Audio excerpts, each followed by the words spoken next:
குட்கா பறிமுதல் வழக்கில் கைது செய்யப்பட்ட பெட்டிக்கடை வியாபாரி புழல் சிறையில் உயிரிழந்த நிலையில் தாம்பரம் சேலையூர் காவல் நிலையத்தை முற்றுகையிட்டு உறவினர்களும் வியாபாரிகளும் போராட்டத்தில் ஈடுபட்டனர். கூடுதல் தகவல்களை வழங்குகிறார் எமது செய்தியாளர் வசந்தன். வசந்தன், வணக்கம். மேலும் விவரங்கள்.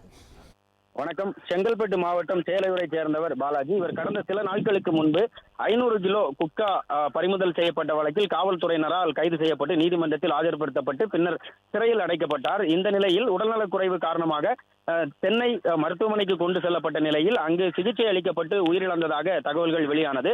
இதன் காரணமாக அவரது மரண செய்தி அறிந்த உறவினர்கள், நண்பர்கள் மற்றும் இந்த வியாபாரிகள் அந்த சேலையூர் காவல் நிலையம் முன்பு முற்றுகையிட்டு பாலாஜியின் மரணம் தொடர்பாக முழுமையான விசாரணை நடத்த வேண்டும் என்றும் சம்பவத்திற்கு காரணமானவர்கள் மீது உரிய நடவடிக்கை எடுக்க வேண்டும் என்றும் வலியுறுத்தி போராட்டம்